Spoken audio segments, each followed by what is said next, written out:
Hay odios que no tienen explicación. Odios que caen sobre ti desde el día en que naces sin que hayas hecho nada para merecerlos. Mi abuela me odiaba. No con el odio que nace de algo que hiciste, sino con el odio puro, visceral, que existe simplemente porque tú existes. Durante 21 años me preguntó lo mismo cada cumpleaños: ¿por qué sigues aquí? Como si mi presencia fuera un error que el universo debía corregir. Hasta ese día. Hasta que entré a su consultorio de terapia buscando sus archivos médicos y encontré esa grabación. Hasta que escuché su voz confesando algo que nadie debía saber. Que ella no me odiaba a mí. Me odiaba porque yo era el recordatorio vivo de la hija que dejó morir. De mi tía. La hermana que nunca conocí. La mujer que mi abuela persiguió, empujó y abandonó mientras se desangraba. Y yo, sin saberlo, había crecido con los ojos de una muerta. Con el rostro de un fantasma. Con la culpa de existir cuando ella ya no podía. Mi abuela siempre decía que yo había nacido para arruinarlo todo. Lo decía sin temblar, sin pena, sin culpa. Como quien afirma que el sol existe. Como una verdad absoluta que no admitía discusión. Tú deberías agradecer que te dejamos vivir. Tu nacimiento fue una desgracia. Una carga. Una vergüenza. Mi madre nunca respondió. Mi abuelo miraba al suelo. Mis tías fingían no escuchar. Solo yo me tragaba el llanto. Crecí así. Convencida de que mi existencia era un estorbo, de que mi rostro era ofensivo, de que respirar ocupaba demasiado espacio. Pero nada, absolutamente nada, se comparó a lo que descubrí esa tarde dentro del consultorio de su terapeuta, cuando encontré una grabación que nunca debería haber existido. Mi abuela había sido internada por un derrame leve. Estaba estable, pero mi madre necesitaba que yo buscara su historial psicológico en la clínica donde se atendía. Ella pedía que nadie supiera que iba a terapia. La gente fuerte no necesita llorar, repetía. Entré al consultorio. La luz del atardecer entraba por la ventana lateral, iluminando una pared azul petróleo suave que parecía sangrar sombras. Había olor a alcohol, papel viejo y tensión. Sobre la mesa, una caja con su nombre. La jalé. Documentos. Anotaciones. Y una memoria USB negra con etiqueta escrita a mano, sesión 14. No mostrar. Mi corazón se detuvo. La conecté a la computadora de la recepción. Le di play. Silencio. Después, su voz. La de mi abuela. Cruel. Fría. Sin máscara. No puedo más con esa niña. Me congelé. Ella existe porque mi hija fue una irresponsable. Esa niña me recuerda todo lo que destruí. Todo lo que perdí. Todo lo que maté. Mi pecho se cerró. El terapeuta preguntó: ¿a quién mató, señora? Silencio. Entonces un suspiro lleno de odio. A mi hija mayor. Mi alma se desplomó. Ella continuó, dijo que estaba embarazada y quise obligarla a abortar. La encerré. La amenacé. Le dije que no podía traer otra vergüenza a esta familia. Ella huyó. Yo la perseguí. Se cayó. Se golpeó. Y yo la dejé ahí. Otro silencio. Por eso odio a la nieta. Porque esa niña me recuerda a la hija que dejé morir. La grabación paró. Mis manos temblaban tanto que casi tiré la USB. Mi cuerpo entero ardía de rabia, asco, dolor. ¿Qué estás haciendo aquí? Una voz vieja apareció detrás de mí. Me volteé. Ella. Mi abuela. De pie. En la puerta. Pálida. Sudando. Con los ojos llenos de algo que no era culpa, era miedo de ser expuesta. ¿Escuchaste eso?, preguntó con un hilo de voz. Apreté la USB en mi mano. Mataste a tu propia hija, dije sin temblar. Y me odiaste porque yo te recordaba a ella. Ella respiró hondo, como si estuviera a punto de atacar. Ella iba a destruir esta familia, gritó. Igual que tú. Igual. Idéntica. Tú nunca debiste nacer. Me acerqué. Tú no me odiabas. Te odiabas a ti misma. Y me usaste como espejo. Ella levantó la mano, como si fuera a golpearme. Como lo hizo tantas veces cuando era pequeña. Pero yo le sostuve el brazo. Se acabó. Y en ese instante, 3 golpes brutales sacudieron la puerta del consultorio. Mi abuela palideció. No abras, susurró. No abras esa puerta. Otro golpe resonó, más violento. ¿Quién está ahí?, grité. Silencio. Entonces una voz masculina, seca, oficial, implacable, dijo, abra. Tenemos una denuncia anónima. Se nos informó que la señora está implicada en un caso de negligencia fatal ocurrido hace 30 años. Y usted es la única testigo viva. Mi abuela empezó a temblar. No pueden saber, no pueden. Pero yo ya estaba caminando hacia la puerta. Abrí. Y el agente sostenía una carpeta marcada con el nombre de mi tía, la hija que mi abuela dejó morir. Me miró a los ojos y dijo, tu abuela no solo ocultó esa muerte. La reconstruyó. Y tú eres la pieza que faltaba para destruir su mentira. Pero para entender cómo llegamos ahí, para entender por qué mi abuela pasó 21 años destruyéndome con palabras mientras cargaba la culpa de un crimen. Para entender por qué yo crecí sintiendo que debía pedir perdón por existir, hay que regresar al principio. Hay que volver a esa casa de adobe en las afueras de Oaxaca, a esa cocina que olía a mole y a secretos enterrados. A esos días donde yo todavía era una niña que no entendía por qué su abuela la miraba como si fuera un error ambulante.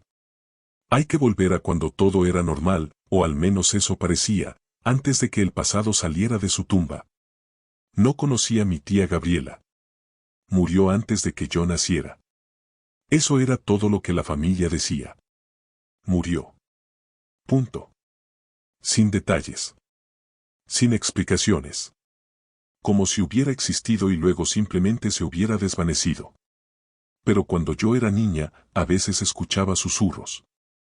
Conversaciones que se cortaban cuando yo entraba a la habitación. Miradas incómodas cuando preguntaba por ella. Y siempre, siempre, mi abuela cambiaba el tema. No hablamos de los muertos, decía. Los muertos deben quedarse enterrados. Crecí en la casa de mis abuelos en Oaxaca. Mi madre y yo vivíamos ahí. No porque quisiéramos, sino porque no teníamos a dónde más ir. Mi padre había muerto en un accidente de trabajo cuando yo tenía 1 año. Y mi madre, joven, sin recursos, tuvo que volver. Volver a la casa de su infancia. Volver bajo el techo de mi abuela. Y desde el primer día, mi abuela dejó claro que yo no era bienvenida. Que mi existencia era una carga. Que cada tortilla que comía, cada gota de agua que bebía, era un favor que yo nunca podría pagar. Mi abuela se llamaba Dolores. Doña Lola para los vecinos. Era una mujer alta, de espalda rígida, con el pelo blanco siempre recogido en un chombo apretado. Tenía los ojos negros, duros, como piedras que habían visto demasiado y habían decidido no sentir más. Vestía siempre de negro o gris. Rebozos oscuros. Vestido sin color. Como si estuviera de luto permanente. Y tal vez lo estaba. Luto por la hija que perdió. Luto por la mujer que pudo haber sido y nunca fue. Mi abuelo era un hombre silencioso. Don Aurelio. Trabajaba como carpintero. Pasaba los días en su taller haciendo muebles, ataúdes, cualquier cosa que le pagaran. Y las noches las pasaba sentado en la sala, fumando, mirando la pared, como si estuviera en otro lugar. Nunca me defendió de mi abuela. Nunca dijo nada cuando ella me humillaba. Solo miraba. Como si fuera un espectador de su propia vida.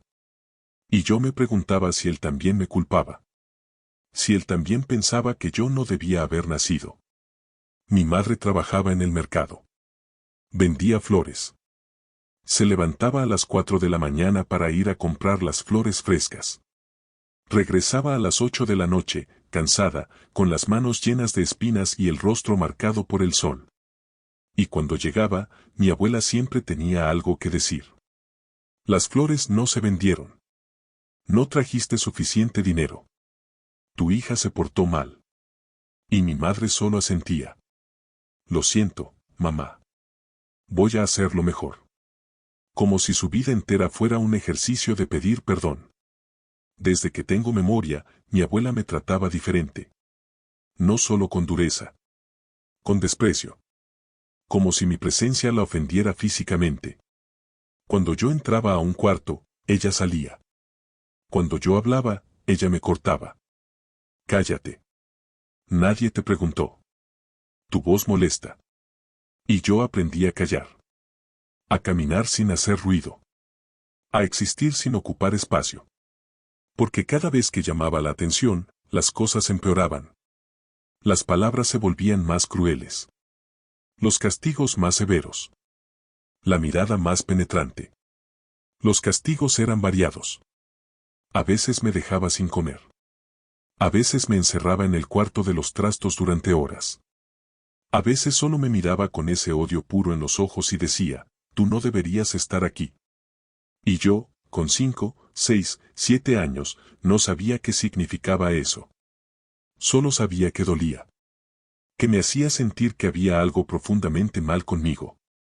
Algo que no podía arreglar. Algo que simplemente era. Había días en que mi abuela me obligaba a limpiar toda la casa. Trapear. Barrer. Lavar los platos. Y cuando terminaba, ella inspeccionaba. Y siempre, siempre, encontraba algo mal. Este rincón está sucio. Este plato tiene grasa. Eres inútil. Igual que tu tía. Y yo me preguntaba qué significaba eso. ¿Igual que mi tía? ¿La tía muerta de quien nadie hablaba? ¿Por qué me comparaba con ella? Pero nunca pregunté. Porque preguntar era peligroso. Cuando cumplí 8 años, mi abuela me llevó al panteón. Era Día de Muertos. Íbamos a limpiar las tumbas de la familia. Y mientras caminábamos entre las lápidas, ella se detuvo frente a una. Una lápida pequeña, descuidada, con el nombre casi borrado. Gabriela Méndez. 1972 a 1992, mi tía. Tu tía está ahí, dijo mi abuela con voz plana. Murió por tonta. Por no obedecer. Por creer que sabía más que yo. Y tú eres igual. Por eso tienes que aprender. Antes de que termines como ella. No entendí qué significaba eso. Solo sentí miedo. Miedo de terminar en una tumba olvidada. Miedo de ser como esa tía de quien nadie hablaba. Miedo de hacer lo que fuera que ella hizo para merecer el olvido. Entonces prometí en silencio ser mejor. Obedecer más. Molestar menos. Desaparecer. Y durante años, eso fue lo que hice. Me convertí en un fantasma. Presente pero invisible. Viva pero sin vivir realmente. En la escuela no tenía amigos. Los otros niños notaban algo raro en mí. Notaban que estaba demasiado callada. Que nunca sonreía. Que cuando me preguntaban sobre mi familia, cambiaba el tema. Y me evitaban. O se burlaban. La rara, me decían. La que nunca habla. Y yo aceptaba esos nombres. Porque al menos no eran tan crueles como los que mi abuela usaba. Estorbo. Error. Desgracia. Esos eran mis nombres en casa. Había una maestra, la señora Juárez, que a veces me miraba con preocupación. ¿Estás bien, niña?, preguntaba. Yo siempre decía que sí. Porque había aprendido que decir la verdad era peligroso. Que si alguien se enteraba de cómo era mi vida en casa, las cosas empeorarían. Mi abuela me lo había dejado claro. Si alguien pregunta, todo está bien. Si dices algo diferente, te va peor. ¿Me entiendes? Y yo entendía. Entendía que estaba atrapada. Que no había salida. Cuando entré a la secundaria, empecé a notar algo. Empecé a notar que me parecía a alguien. Había una foto vieja en la sala de mi abuela. Una foto que ella nunca quitó pero que tampoco miraba. Era de una joven. Con el pelo largo. Los ojos grandes.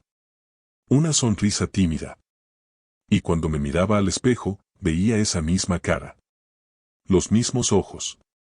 La misma sonrisa. Era mi tía Gabriela. Y yo era su copia. Su reflejo. Su reencarnación involuntaria. Un día le pregunté a mi madre sobre mi tía. Estábamos solas en la cocina. Ella pelaba papas para la cena. Y yo junté valor. Mamá, ¿cómo murió la tía Gabriela? Mi madre se quedó inmóvil. Sus manos dejaron de moverse. Y sin voltear a verme, dijo, fue un accidente. ¿Qué tipo de accidente? Ella sacudió la cabeza. No preguntes más. Tu abuela no quiere que hablemos de eso. Pero mamá, yo necesito saber. ¿Por qué la abuela me odia tanto? Mi madre finalmente me miró. Con los ojos llenos de lágrimas. Porque te pareces a ella. Mucho. Y para tu abuela, es como si Gabriela hubiera regresado. Y eso la destroza. No entendí completamente. Pero guardé esa información. La guardé en un rincón de mi mente. Y empecé a observar más. A notar cosas. Como la forma en que mi abuela se tensaba cuando yo entraba. Como evitaba mirarme directamente a los ojos. Como a veces, cuando pensaba que yo no la veía, me miraba con una mezcla de odio y algo más. Algo parecido a la culpa. Pero solo un segundo. Luego el odio regresaba. Más fuerte. Como si la culpa fuera una debilidad que no podía permitirse. Los años pasaron. Yo seguía siendo el saco de golpes emocional de mi abuela. Seguía escuchando que yo era una carga. Que no merecía nada. Que debía estar agradecida. Y yo seguía tragándome todo. Hasta que cumplí 18 años. Hasta que intenté irme. Conseguí trabajo en una tienda. Empecé a ahorrar. Y le dije a mi madre que quería mudarme. Que necesitaba espacio. Que no podía seguir viviendo así. Mi madre lloró. Por favor, no te vayas. Si te vas, tu abuela me va a culpar. Me va a hacer la vida imposible. Y yo, viendo a mi madre rota, me quedé. Me quedé porque no podía abandonarla. Porque ella también era víctima. Porque estábamos atrapadas juntas. Pero algo cambió en mí ese día. Dejé de intentar ganarme el amor de mi abuela. Dejé de tratar de ser suficiente. Porque entendí que nunca lo sería. Que no importaba lo que hiciera. El odio de mi abuela no era sobre mí. Era sobre algo más. Algo enterrado. Algo que yo representaba sin quererlo. Y aunque no sabía qué era, sabía que tenía que descubrirlo. Porque solo sabiendo la verdad podría liberarme. Entonces mi abuela empezó a ir a terapia. Fue después de un ataque de pánico. Después de despertar gritando en medio de la noche. Después de que mi abuelo la encontrara llorando en la cocina, murmurando nombres que nadie reconocía. El doctor dijo que necesitaba ayuda psicológica. Y ella, a regañadientes, aceptó. Pero con condiciones. Nadie puede saber. Es privado.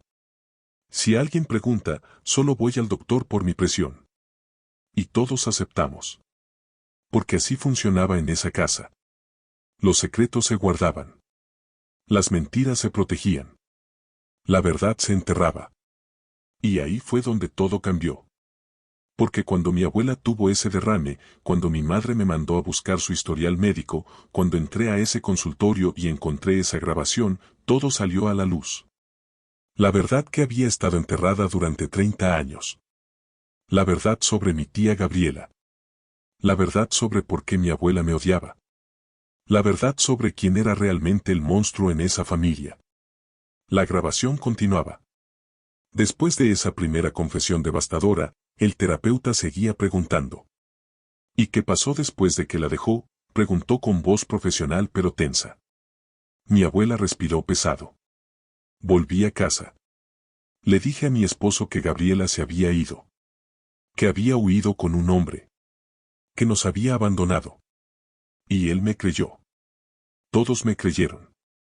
Porque yo era la madre. La respetable doña Lola. Nadie cuestionaba mi palabra. El terapeuta insistió, ¿y el cuerpo? Silencio largo. Muy largo. Luego, la encontraron 3 días después. En un barranco. Dijeron que fue un accidente. Que se cayó. Y yo dejé que todos lo creyeran. Mi cuerpo entero temblaba mientras escuchaba. Mi abuela continuó, pero la verdad es que yo la perseguí. Yo la empujé. Yo la vi caer. Y yo la dejé ahí. Sangrando. Pidiendo ayuda. Y me fui. Porque ella iba a arruinar todo. Iba a traer vergüenza a esta familia. Iba a tener un hijo sin casarse. Y yo no podía permitir eso. El terapeuta preguntó, ¿y el bebé? La voz de mi abuela se quebró por primera vez. También murió. Gabriela estaba embarazada de 5 meses. Y cuando cayó, cuando se golpeó, perdió al bebé. Los dos murieron ahí. Por mi culpa. Las lágrimas corrían por mi rostro. No podía creer lo que estaba escuchando. Mi abuela, la mujer que me había atormentado durante 21 años, era una asesina. Había matado a su propia hija. A su nieto no nacido. Y había vivido con ese secreto durante décadas. Y yo pagué el precio. Porque según la grabación, el terapeuta preguntó, ¿y su nieta actual? ¿La hija de su otra hija? ¿Cómo se siente con ella? Y mi abuela respondió, la odio. Porque tiene la cara de Gabriela. Tiene sus ojos. Su sonrisa. Es como si Gabriela hubiera regresado para atormentarme. Para recordarme lo que hice. Y cada vez que la veo a mi hija muerta acusándome. Entendí todo. Mi abuela no me odiaba porque yo fuera una carga. Me odiaba porque yo era un espejo. Un espejo que reflejaba su crimen. Su culpa. Su monstruosidad. Y en lugar de enfrentar eso, en lugar de aceptar lo que había hecho, decidió destruirme a mí. Decidió hacerme sentir que yo era el problema. Que yo era la que estaba mal. Cuando todo el tiempo, todo el maldito tiempo, ella era la que cargaba con sangre en las manos. La grabación terminó ahí. Y yo me quedé sentada en esa silla, con la USB en la mano, sintiendo como mi vida entera cobraba sentido. Todas las humillaciones. Todos los castigos. Todos los años de sentirme indigna. No era sobre mí. Nunca fue sobre mí. Era sobre ella. Sobre su incapacidad de vivir con lo que había hecho. Y yo, sin saberlo, había sido su chivo expiatorio.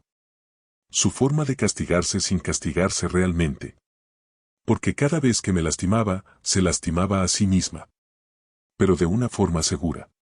De una forma que no requería que admitiera la verdad. Y entonces ella apareció. En la puerta. Mi abuela. Con ese rostro que conocía tan bien. Ese rostro que durante años me había mirado con desprecio. Pero ahora que yo sabía la verdad, ese rostro se veía diferente. Se veía roto. Asustado. Culpable. Y por primera vez en mi vida, no sentí miedo de ella. Sentí otra cosa. Algo entre la rabia y la pena. Porque ella era un monstruo. Pero también era una prisionera.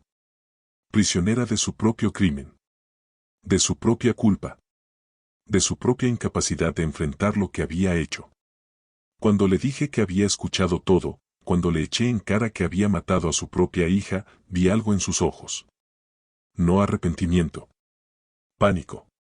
Pánico de que finalmente alguien supiera. De que su secreto saliera a la luz. Y entonces intentó justificarse. Gritó que mi tía iba a destruir la familia. Que no había tenido opción. Que fue un accidente. Pero yo sabía la verdad. Había escuchado su confesión. Había escuchado cómo admitía que la persiguió. Que la empujó. Que la dejó morir. No fue accidente. Fue asesinato. Y ella lo sabía. Entonces llegaron los golpes en la puerta. Esos golpes que significaban que el secreto ya no era secreto. Que alguien más sabía.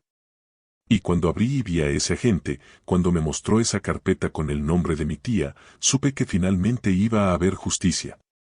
Justicia para Gabriela. Para el bebé que nunca nació. Y para mí. Para la niña que había crecido siendo castigada por un crimen que no cometió. Por parecerse a alguien que su abuela mató. Los agentes entraron. Eran dos. Uno mayor, con el pelo gris. Otro más joven, con una grabadora. Y empezaron a hacer preguntas. Preguntas sobre mi tía. Sobre las circunstancias de su muerte. Sobre inconsistencias en el reporte original. Y mi abuela, por primera vez en su vida, no tuvo respuestas. Solo tenía miedo. Miedo de que todo se viniera abajo. De que la verdad la alcanzara. Y cuando el agente mayor le dijo que tenían evidencia, que alguien había denunciado, ella se derrumbó. Cayó en la silla. Con las manos en la cara. Y empezó a llorar. Pero no eran lágrimas de arrepentimiento. Eran lágrimas de autocompasión. De miedo a las consecuencias. Y yo la miré. Y no sentí pena. Solo sentí vacío.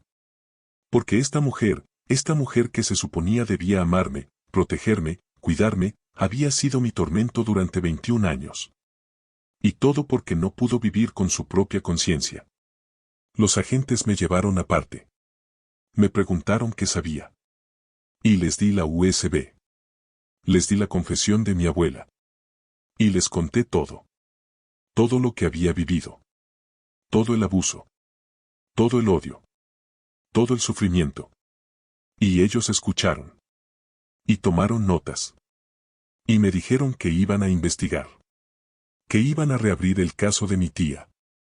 Que iba a haber consecuencias. El caso se reabrió. Y fue un escándalo. Porque la familia respetable, la doña Lola que todos admiraban, resultó ser una asesina. Los periódicos locales cubrieron la historia. La gente del pueblo no podía creerlo. Pero la evidencia estaba ahí. La confesión grabada. Las inconsistencias en el reporte original. Y testimonios. Testimonios de gente que había visto cosas sospechosas pero que nunca hablaron. Por respeto. Por miedo. Por esa mentalidad de no meterse en problemas ajenos. Mi madre se derrumbó cuando se enteró de todo. No solo porque su madre era una asesina. Sino porque su hermana, la hermana que pensó que la había abandonado, había sido asesinada. Y ella, sin saberlo, había vivido todos esos años con la asesina. Había defendido a la asesina. Había permitido que la asesina me torturara. Y esa culpa la destruyó. Mamá, le dije, tú no sabías. No es tu culpa. Pero ella no podía perdonarse. Y tal vez nunca podría. El juicio fue largo. Mi abuela se declaró no culpable. Dijo que la grabación era falsa. Que el terapeuta la había manipulado. Que todo era un malentendido. Pero los expertos analizaron la grabación. Confirmaron su autenticidad. Y otros testimonios salieron a la luz. Vecinos que recordaban que mi tía Gabriela había desaparecido repentinamente.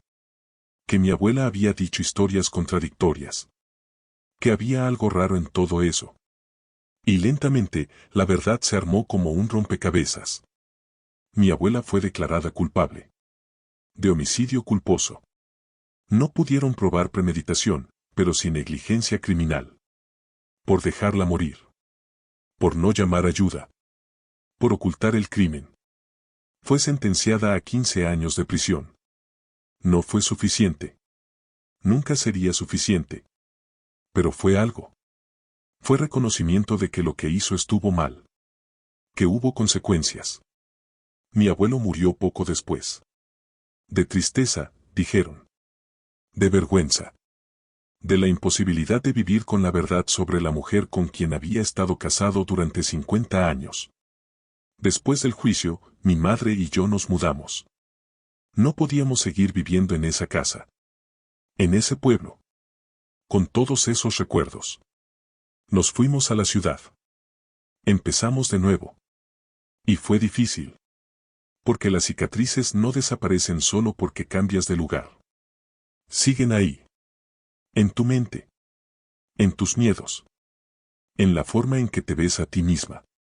Empecé terapia. Una terapia real. Con una psicóloga que me ayudó a entender que nada de lo que pasó fue mi culpa. Que yo no era responsable del crimen de mi abuela. Que yo no merecía el abuso. Que yo tenía valor. Independientemente de lo que ella dijera. Mi madre también fue a terapia. Y lentamente, muy lentamente, empezó a sanar. Empezó a hablar de su hermana. De Gabriela. De cómo era. De lo mucho que la extrañó todos esos años sin saber que estaba muerta. Sin saber que fue asesinada. Y juntas, mi madre y yo, fuimos al panteón. Limpiamos la tumba de mi tía. Le pusimos flores frescas. Y nos quedamos ahí. En silencio. Honrando a la mujer que nunca conocí pero que cambió mi vida para siempre. Porque si ella no hubiera existido, si mi abuela no la hubiera matado, tal vez mi vida habría sido diferente. O tal vez no. Tal vez mi abuela era un monstruo de cualquier forma. Y alguien iba a pagar por eso. Hoy, 3 años después de todo eso, estoy bien. O al menos mejor.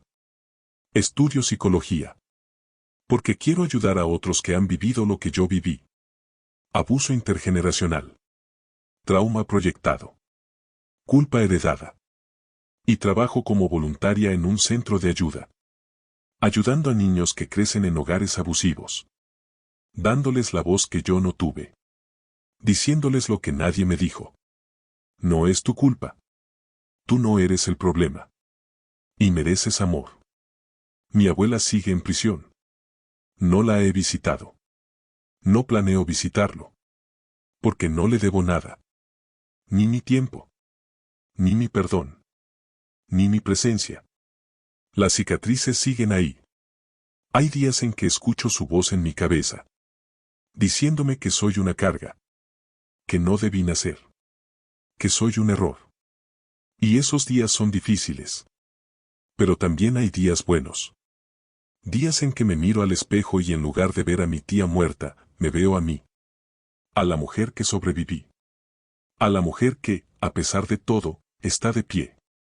Y en esos días, sonrío. Porque ella no ganó. Aunque lo intentó. Aunque me lastimó. No ganó. Porque yo sigo aquí. Y soy más que su odio. Más que su crimen. Más que su culpa proyectada. Si tú que estás escuchando esto has crecido siendo culpado por algo que no hiciste, si has sido el chivo expiatorio del dolor de alguien más, si te han hecho sentir que debes pedir perdón por existir, quiero que sepas algo. No es cierto. Tú no eres responsable del dolor de otros. Tú no eres el espejo de sus crímenes. Tú no tienes que cargar con su culpa. Porque eres tu propia persona. Con tu propio valor. Con tu propio derecho a existir. Y nadie, absolutamente nadie, puede quitarte eso. El trauma intergeneracional es real. El abuso proyectado es real. Hay gente que lastima a otros porque no puede enfrentar su propio dolor. Porque es más fácil crear un chivo expiatorio que mirar en el espejo.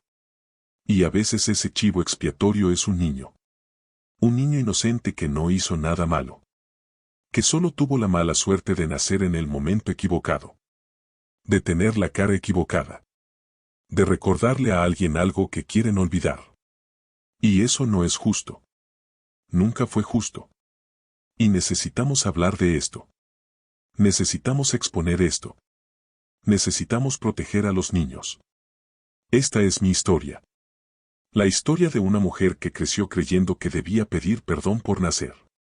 Que fue torturada emocionalmente durante 21 años. Pero que encontró una grabación. Y encontró la verdad. Y con esa verdad, encontró la libertad. La libertad de entender que el problema nunca fue ella. Fue su abuela. La asesina que proyectó su culpa en una niña inocente. Y aunque el daño fue grande, aunque las cicatrices son profundas, ella sobrevivió. Y está sanando. Día a día.